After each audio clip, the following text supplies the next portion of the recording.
Au cœur du désert de glace, dans le restaurant le plus septentrional du monde, Philippe Zahariev s'est hissé au sommet de la gastronomie. C'est un cuisinier couronné de prix. Mais à 35 ans, le Bulgare a voulu revenir sur sa terre natale, l'une des régions les plus pauvres de l'Union européenne. Ici, les villages se meurent et les habitants partent, laissant leurs aînés seuls. En Bulgarie, la population diminue plus vite que dans n'importe quel autre pays de la planète. C'est justement ici que Philippe veut réaliser son rêve, ouvrir un restaurant gastronomique.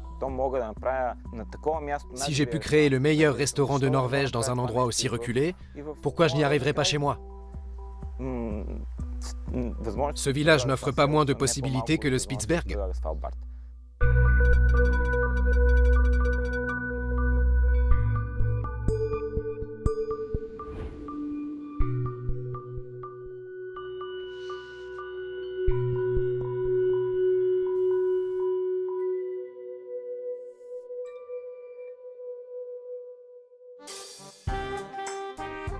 À Stakevci, un village du nord-ouest de la Bulgarie niché au cœur des montagnes, Philippe Zahariev veut ouvrir un hôtel-restaurant pour gourmets.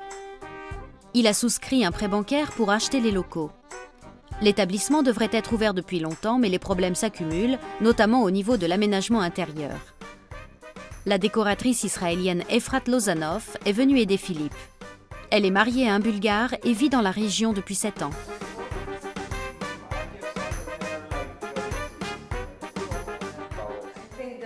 Ce mur est terne et sans intérêt. On doit encore accrocher des tableaux.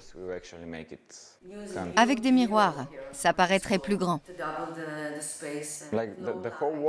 Tout le mur recouvert de miroirs. Et de grandes plantes, ce serait bien. Il faut peut-être aussi changer le sol. Mettre des tapis bulgares, par exemple, pour que ça ressemble à un établissement haut de gamme. Et pas à un restaurant Ikea. Philippe a tapissé l'ancienne cheminée de plaques de plâtre. Un sacrilège aux yeux de la décoratrice. Moi, j'aurais laissé la cheminée. Oh là là, tu sais combien ça m'a coûté? Comment tu as pu cacher la cheminée? C'est l'élément le plus important. Ça donne une cohérence à l'ensemble. Les gens apprécieraient de s'asseoir au coin du feu. Maintenant, je comprends mes erreurs. J'aurais dû consulter tout de suite des professionnels et ignorer les conseils des uns et des autres. Non loin du restaurant, Philippe fait rénover une ancienne ferme pour aménager 2 appartements de vacances. Il comptait accueillir des clients dès cet été, mais les travaux ont pris énormément de retard. De bons artisans sont rares en Bulgarie. Philippe a dû se séparer des ouvriers qui avaient commencé le chantier. Il a engagé une nouvelle équipe, mais seul Slavi est présent aujourd'hui. Stoïko sera bien là demain. Je vais lui demander de voir encore 2-3 trucs. Le restaurant ne doit pas rester tel quel, et je veux savoir ce qu'on peut encore faire. Eh bien, parle-lui. Je te laisse travailler en paix. Ok. Les premiers artisans que j'ai pris étaient complètement nuls. Ils ont posé du carrelage ici, sans raccorder au préalable les eaux usées au conduit d'évacuation. Toute l'eau de la douche a coulé sous les carreaux et s'est infiltrée dans la poutre. Résultat, elle est toute pourrie. J'ai commencé à retirer ce qu'ils avaient installé l'an dernier. Il faut tout refaire. Le coût des travaux est bien plus élevé que prévu. Philippe a déjà pratiquement épuisé son budget. J'ai vécu en Europe de l'Ouest. Je suis habitué à l'ordre, à ce que tout soit propre et bien rangé. À ce que les gens soient organisés. Ce qui m'agace ici, c'est que les gens ne font pas du tout la différence. Le village de Stakevci se trouve dans la région la plus défavorisée et la plus dépeuplée de Bulgarie. Il est passé de 3000 habitants à 130 aujourd'hui. Philippe a travaillé dans des établissements gastronomiques du monde entier. Avant de revenir en Bulgarie, il était chef d'un restaurant situé sur l'île du Spitsberg, en Norvège, et accueillant une clientèle internationale. Il garde un excellent souvenir de cette période, car c'est là-bas, au cœur du désert polaire, qu'il est devenu un grand cuisinier.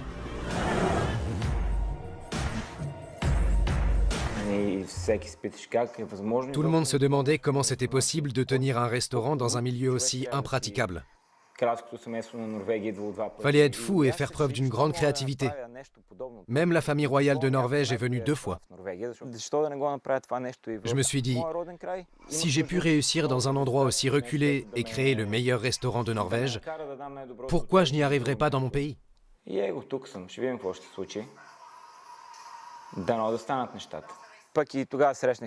À l'époque, j'avais une copine qui était rentrée de l'étranger pour moi. On a décidé de rester ensemble ici. Mais les choses ne sont pas passées comme prévu et on n'est plus ensemble aujourd'hui.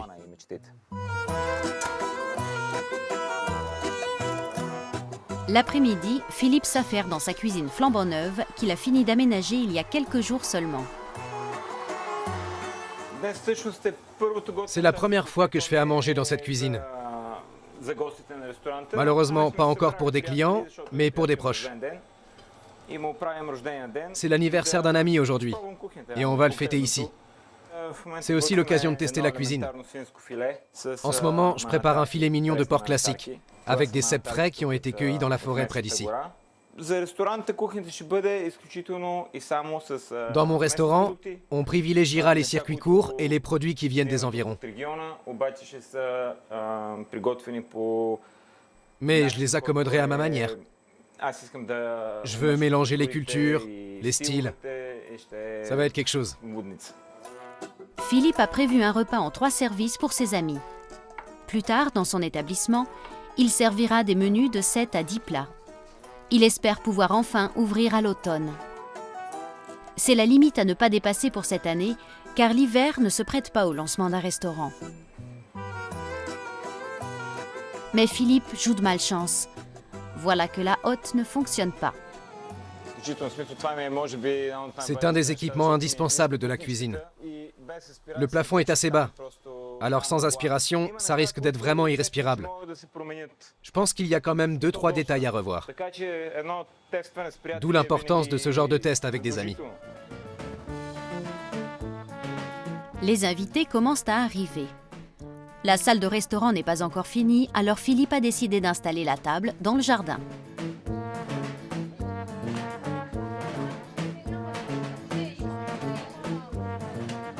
Au menu ce soir, un risotto aux fraises et aux oignons. Un mariage d'ingrédients plus qu'improbable en Bulgarie. J'ai appris la recette quand je travaillais en Italie. Là-bas, on a l'habitude de préparer un risotto avec des fraises ou des citrons. Ce sont des fruits légèrement acides qui donnent au plat un goût très agréable, une saveur bien particulière. Au bout de 2 heures, le repas est enfin prêt. Un peu de parmesan pour la touche finale. Les convives s'impatientent. Ils sont venus spécialement de Sofia et veulent parler du projet de Philippe sur les réseaux sociaux. Il y a parmi eux des youtubeurs qui connaissent bien la jeune garde de la gastronomie bulgare. C'est une vraie chance pour un petit village du nord-ouest de la Bulgarie. Ça permet aussi de faire connaître le pays et la région. Comme ça, les gens verront qu'il se passe des choses intéressantes en Bulgarie et qu'on y apprécie la bonne cuisine. Tout le menu est extraordinaire. L'ami qui fête son anniversaire est lui aussi content de la soirée. Les gens comme lui finissent toujours par réussir. Un jour ou l'autre, il décrochera une étoile. Et s'il n'y arrive pas seul, on s'en occupera. On ira lui chercher son étoile. Philippe vise la première étoile Michelin en Bulgarie. C'est un objectif ambitieux, mais ses amis croient en lui. Par cette belle nuit, tous les rêves sont permis.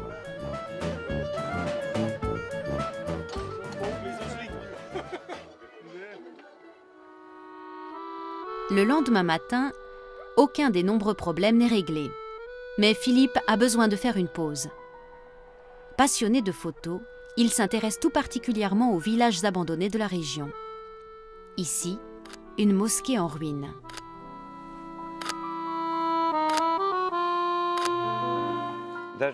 Je me sens vide. Il n'y a pas l'ombre d'une idée qui me vienne à l'esprit. Alors j'en profite pour me détendre ou plutôt pour méditer. Je prends mon appareil photo et je me balade sans but précis. C'est une forme de méditation.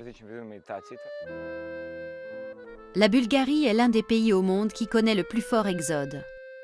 Depuis 1989, la population a baissé de 20%, passant de 9 à 7 millions d'habitants. Les anciens sont les derniers à rester. Bien sûr que ça me met hors de moi, mais je peux rien y changer. Enfin si, je peux peut-être faire quelque chose, et c'est d'ailleurs pour ça que je suis revenu. Il y a un énorme potentiel ici. La nature est magnifique. Philippe ne supportait plus de voir la nature maltraitée en Bulgarie. Et c'est l'une des raisons qui l'ont poussé à partir il y a 13 ans. À l'époque, le seul arbre qui se dressait devant sa porte a été abattu par les autorités municipales.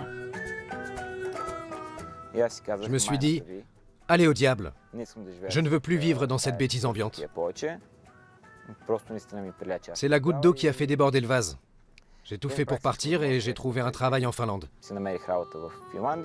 Voilà comment ça s'est passé. Depuis des décennies, les Bulgares quittent massivement leur pays. Les villages tombent en ruine. Certains sont même totalement abandonnés, comme cette bourgade du nom de Veštitsa. Il n'y a pas si longtemps, il y avait un papy et une mamie ici. On a l'impression que le temps s'est arrêté. Tout est resté comme avant, sauf que les gens ne sont plus là. Malgré tout, Philippe est revenu il y a 1 an.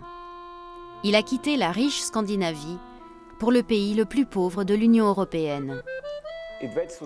Ce sont des endroits du bout du monde, tous deux très isolés. Avec le temps, j'ai compris que j'aimerais vivre là où se trouvent mes racines. Et c'est vrai que je me sens mieux ici que partout ailleurs. J'ai décidé de passer d'un extrême à l'autre.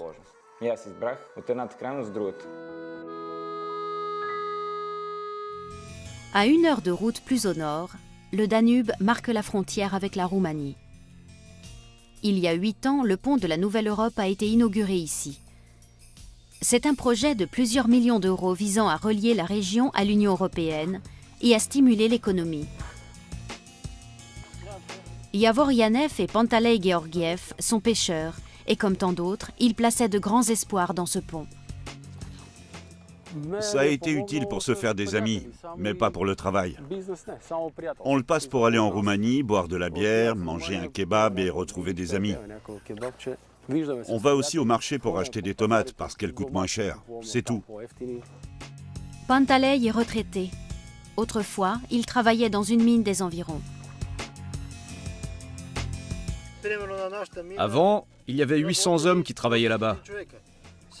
Maintenant, ils sont plus que 150.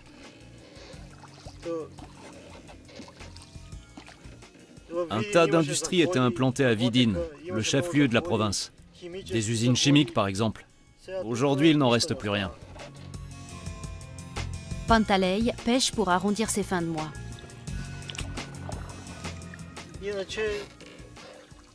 C'est très dur de gagner encore de l'argent avec la pêche. Il y a 20 ans, on trouvait beaucoup plus de poissons. Mais l'eau est chaude, les poissons ne bougent plus. Et puis aujourd'hui, il y a énormément d'algues. Ce n'était pas comme ça avant.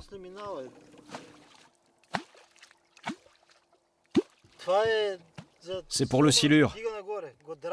Ça l'irrite, alors il remonte. On passe devant et on l'attrape. Dans notre région, on mange beaucoup de poissons.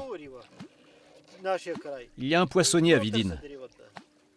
Quand on prend une grosse quantité de poissons, on lui en vend. Mais il y a aussi des gens des villages environnants qui viennent nous en acheter. En voilà un, justement. Philippe a contacté les pêcheurs en se présentant comme un client potentiel. Mais Yavor n'est pas convaincu par son projet d'ouvrir un restaurant de luxe dans la région. Ça marchera peut-être, mais j'en doute. Tout repose sur la publicité. Ils devraient miser avant tout sur les étrangers et les agences de voyage qui les font venir. Nous, avec nos maigres revenus, on ne pourra pas se payer un repas là-bas. Les pêcheurs partent tenter leur chance ailleurs. Philippe vient demain pour les rencontrer. Ils vont lui montrer de beaux poissons.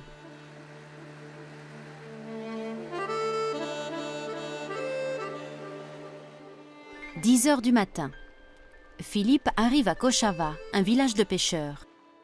Il prévoit de faire déguster un plat de poisson demain et espère en apprendre un peu plus sur les traditions culinaires des pêcheurs. J'aimerais acheter un barbeau. Mais si c'est possible, vous pouvez me montrer comment vous préparez le saramura? On est justement en train d'en cuisiner. On vous invite à regarder. Super. J'aimerais en proposer plus tard dans mon restaurant. On le prépare de manière traditionnelle. Parfait. Je voudrais connaître la recette d'origine. Pas de problème. Yavor et son père conduisent Philippe à la cuisine du jardin. Pantalei est là lui aussi.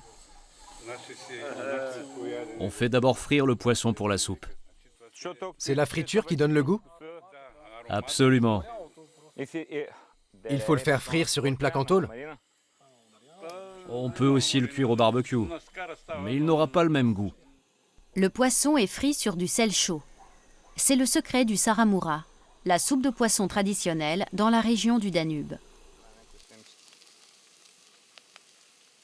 Philippe prend en photo chaque étape de la préparation. Qu'est-ce que c'est? De la nette du jardin? Tout vient de chez nous, on n'achète presque rien. Maintenant, on met le poisson. Sa couleur va sûrement changer. Juste un peu. Combien de temps tu le fais cuire? 10 minutes. C'est un des plats que j'ai toujours voulu préparer. Mais jusqu'ici, je n'avais jamais osé demander. Et tu peux me montrer comment on fait? En fait, j'étais venu juste pour acheter du poisson, et finalement, j'assiste à une séance de cuisine.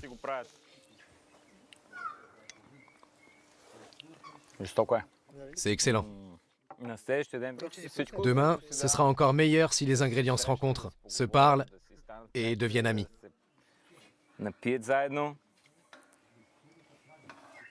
Par chance, les pêcheurs ne sont pas rentrés bredouilles cette nuit.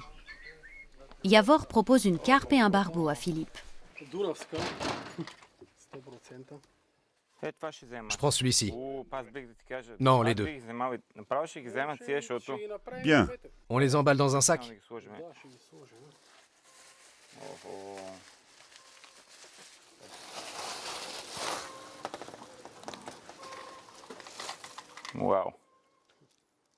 Il est vraiment beau.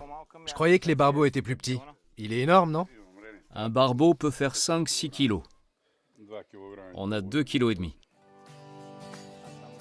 Philippe reçoit les poissons en cadeau. Si le poisson est bon, je reviendrai.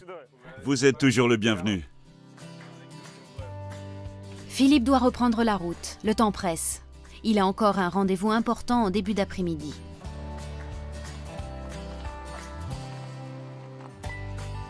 Belogradchik est le centre administratif du district auquel Stakevci est rattaché. Le chef cuisinier y vient pour accomplir des formalités. Il fait près de 40 degrés et dans les rues, il n'y a pas le moindre souffle de vent. Philippe doit se rendre au cadastre. Il a bien une attestation pour l'achat de son bien, mais il doit encore le faire enregistrer.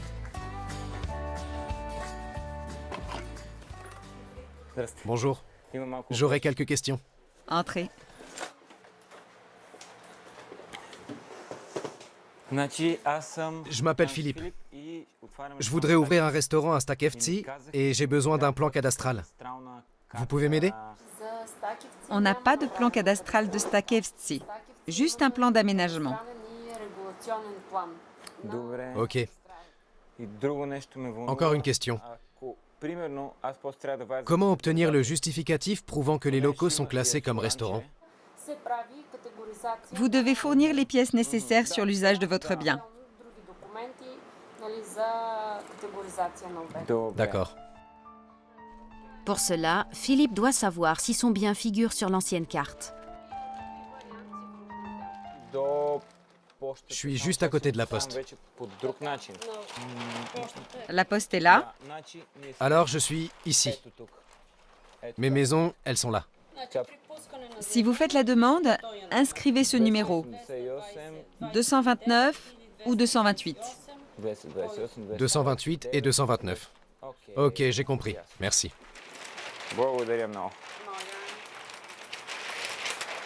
J'espère que la prochaine fois, vous aurez la clim. Oui, si quelqu'un nous en offre une.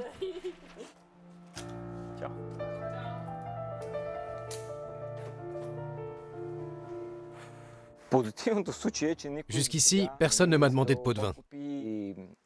Sinon, il y a de la bureaucratie en Bulgarie et elle est très lourde.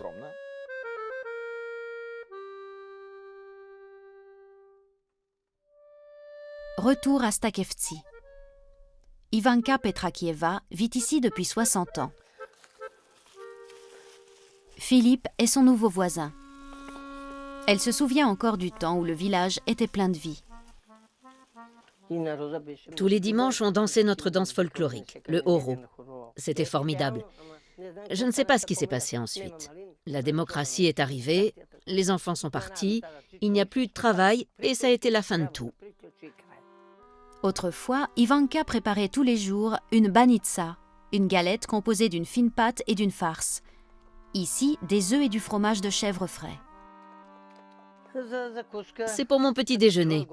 Mais avant, quand on avait des invités, on servait toujours de la banitsa. Aujourd'hui, l'invité d'Ivanka n'est autre que Philippe. Ça va lui changer les idées. Son mari est mort il y a de nombreuses années, son fils vit dans une ville éloignée et son petit-fils est parti vivre à l'étranger. Il travaille sur des ordinateurs. Il a fait de brillantes études. Il vit dans un de ces pays, la France ou quelque chose comme ça. Ça fait déjà 30 ans. Philippe arrive. Il lui tient à cœur de nouer de bonnes relations avec sa voisine. Jusqu'ici, on ne peut pas dire que les villageois l'encouragent beaucoup. Mais Ivanka, elle, le soutient. Dans le jardin de la vieille dame, il découvre à chaque fois une petite merveille.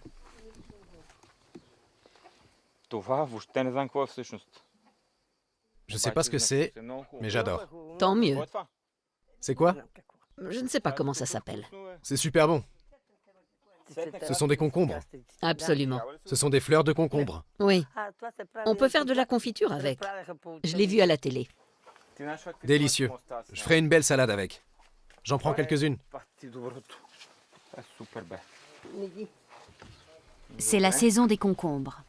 Ivanka en a beaucoup trop pour elle seule, alors elle veut en donner quelques-uns à Philippe.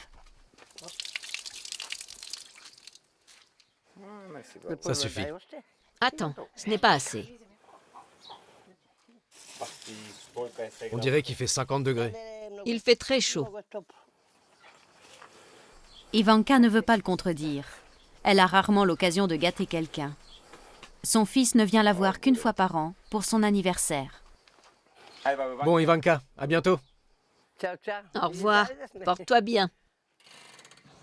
La visite de Philippe a été tellement courte qu'il n'a pas pu goûter à la banitsa d'Ivanka. Après 1 heure de cuisson, elle peut la sortir du four. On va la déposer dehors. Voilà de quoi faire plusieurs petits déjeuners. Ivanka cuisine pour se rassasier. Elle ne comprend pas le concept de cuisine raffinée que défend Philippe. Elle lui souhaite malgré tout de réussir. C'est bien s'il y a des gens d'un peu partout qui viennent ici. Quand le restaurant sera ouvert, ils iront. Mais je ne pense pas que ça marchera l'hiver. Il y a peu de chances que ça intéresse les personnes âgées. Elles diront c'est trop cher pour nous. Ivanka fabrique elle-même le fromage de chèvre pour sa banitsa. Sous l'ère communiste, elle était gardienne de troupeau pour une grande entreprise d'élevage. Aujourd'hui, elle vit avec environ 150 € de retraite par mois. Elle ne s'en sort que grâce à ses légumes et ses chèvres.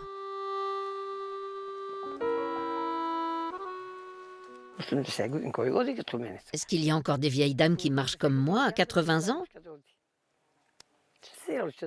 En général, elles restent assises, elles font la cuisine et vont se coucher.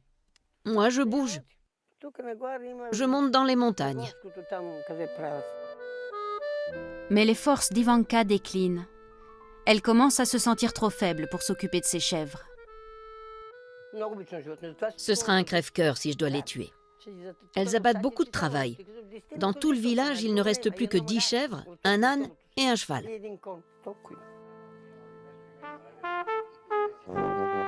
Le lendemain matin, comme tous les samedis, les hommes du village se rassemblent pour prendre l'apéritif. Philippe veut essayer de se faire connaître, mais il n'est pas facile de s'intégrer dans la communauté villageoise.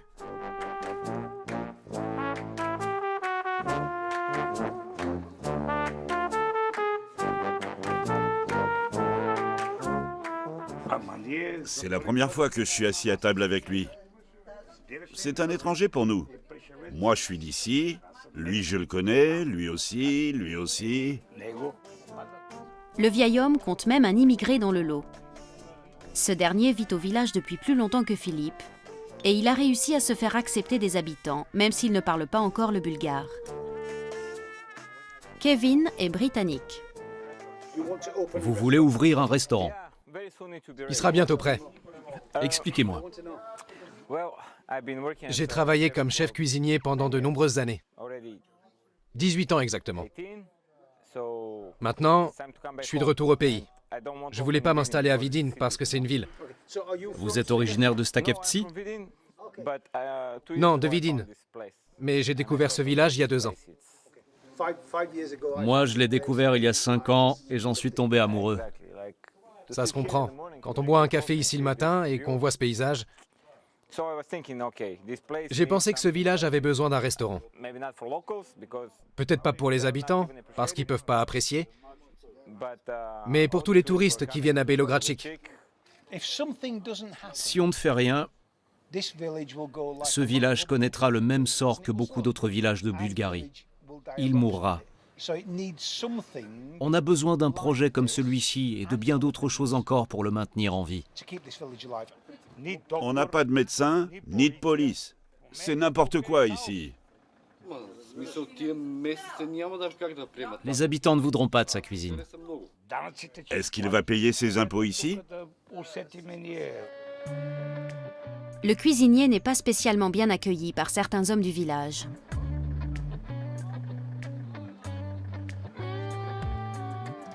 Philippe retourne chez lui afin de repasser sa veste pour le dîner. La conversation au café continue de le travailler. Les Bulgares sont comme ça. Certains me féliciteront, bravo, chapeau. Et d'autres diront, il est pas net. D'où il sort l'argent, ce cuisinier qui vient de l'étranger? Depuis qu'il s'est séparé de son ami, Philippe vit en célibataire dans cette maison qu'il loue. Il n'a pas les moyens de l'acheter.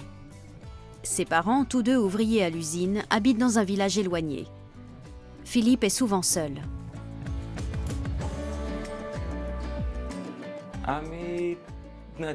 J'espère passer de nombreuses années ici.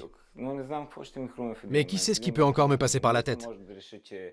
Peut-être que je finirai par m'ennuyer et que je déciderai de partir 1 an en Thaïlande. L'après-midi, Philippe se retrouve dans sa nouvelle cuisine. À présent, il se concentre sur la dégustation de ce soir. Comme prévu, il va servir du poisson en plat principal. Pas du barbeau ou de la carpe, mais de la truite. Il n'en a pas fini avec l'aménagement de la cuisine. Le frigo n'est pas hermétique. Tout est encore sous garantie.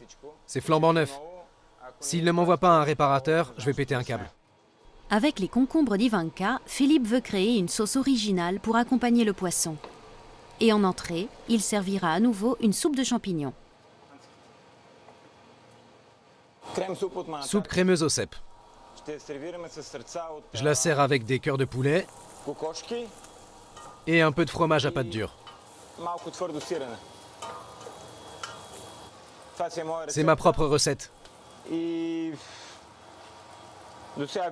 Cette soupe a fait un carton partout où je l'ai proposée. Les invités arrivent. Philippe ne laisse pas transparaître son stress. Bonsoir, Salut. contente de te voir. Soyez les bienvenus. Les femmes sont de lointaines connaissances venues de Vidin. Une juge, une enseignante et une chef d'entreprise.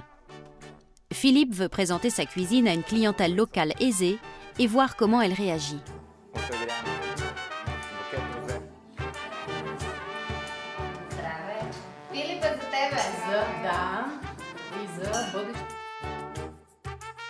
Philippe sert sa fameuse soupe. Jusqu'ici, tout se passe bien.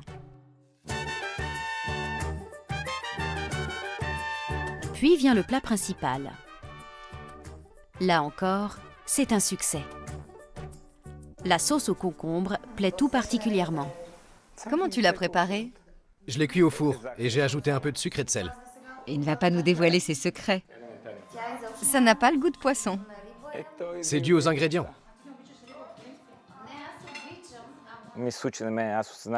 J'ai compris qu'en ce moment, le destin me jouait des tours. Mais je suis prêt à affronter des problèmes encore plus importants. Et des problèmes, il y en aura sûrement. Parce qu'on est dans un village en Bulgarie. Philippe rêve de se réaliser professionnellement dans son propre pays. Le dîner de dégustation lui a mis du baume au cœur.